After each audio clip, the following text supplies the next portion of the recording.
Hello, my name is Lily. I am just like everyone's grandma.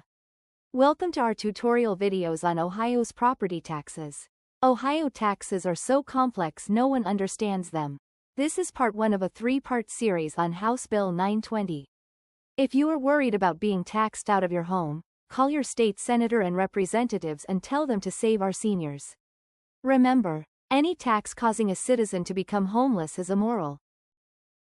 Hello, and welcome to our classroom. My name is Alex and my teaching partner's name is Cindy. All right.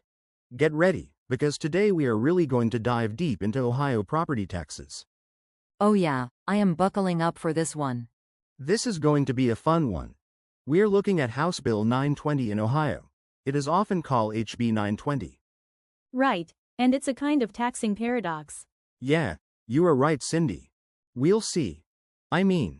As we go along, but we're going to untangle how it works, why it matters, and all the little twists and turns that it's created over the almost 50 years it's been around. You know what is so interesting about this particular bill, HB 920, is that it was really designed to protect homeowners from these huge property tax hikes during times when we saw rampant inflation, and it really did accomplish that to an extent, but it also led to an explosion of local tax levies and some really surprising consequences that I think we should try to unpack today. How do property taxes in Ohio even work to begin with? So the idea is pretty simple. You have a home or a commercial building and your local government needs to generate revenue for schools, road, parks, all the good stuff, and they determine how much to tax your property based on the appraised value of the property and something called the tax rate. Okay, so far? That seems simple enough, but I have a feeling that the state legislators do not keep it that simple. You are correct. Ohio has got to throw in some curveballs, right? So first off, we have the tax rate expressed as mills. Mills? It is a unit of measurement for property taxes. 1 mill equals 1 divided by 1,000. 10 mills equals 1%. 1 mill will generate $35 per $100,000 of market value or appraised value.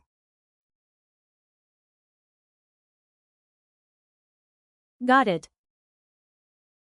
So mills are the special ingredient that make Ohio property taxes extra spicy, and then we have to add another layer to it. Oh, no. Oh gosh. Go ahead, I am listening. There are over 4,000 different taxing districts in Ohio, and because of all these overlapping boundaries of counties, cities, and school districts, you could have multiple different entities taking a bite out of your property tax pie. Wow. So even before HB 920, it sounds like figuring out your property tax bill requires an advanced degree in math. Well, that's one way to look at it. Oh my gosh. Okay, so let's add HB 920 into the mix. Okay. This thing came about in the 1970s. I remember in the 70s, inflation was going nuts. Home values kind of went crazy. Housing values were going nuts, absolutely. And people were seeing these massive property tax increases. It was a crisis. So House Bill 920 was like a knight in shining armor coming in to save the day. That is a great way to put it. The idea behind House Bill 920 was to put a limit on how much property taxes could actually increase. So imagine if your home value doubled, your tax bill might stay roughly the same because of House Bill 920. However, once again the legislators played a deception on the gullible public. They introduced the 20 mil floor for school districts that limited how much House Bill 920 could lower the effective tax rate. This resulted in the voted on outside mills being treated like inside mills. House Bill 920 sounded good to start with, but really the legislators placated the school unions and circumvented the law, ensuring only a maximum of 10 mills for unvoted levies. In my opinion, if the outside mills are treated like inside mills, it is inside mills. Do you agree? You are so right, Cindy. Another deception by the legislators is the funding for vocational schools. It is outside mills voted on by the taxpayers, but it is not subject to House Bill 920. It is another example of outside mills being treated like inside mills. You mentioned earlier that House Bill 920 has some unintended consequences. What are some of those? So you see that House Bill 920 only applies to certain types of property taxes, such as general levies. It doesn't affect things like bond issues, emergency levies, and other special levies, which are often on the ballot. Which are put on the ballot for school funding. Oh my, so much school funding. Exactly. And since property values are not automatically giving more money to the schools because of House Bill 920 and local government funding, they have to keep going back to the voters and asking for more money. They always seem to need more and more money without producing acceptable proficiency scores. And we saw this stat. It's kind of crazy that since House Bill 920 was enacted, there have been over 12,560 school levies on the ballot across Ohio. That is a lot of asking for money.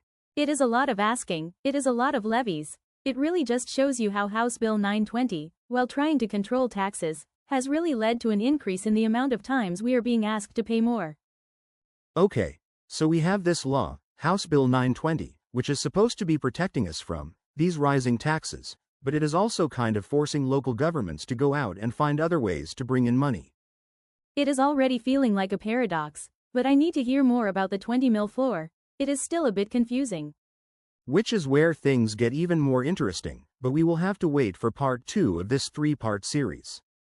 We hope you will join us for part 2. See you then, goodbye for now. Thank you for watching Tom and Cindy explain some of Ohio's very complex property tax laws.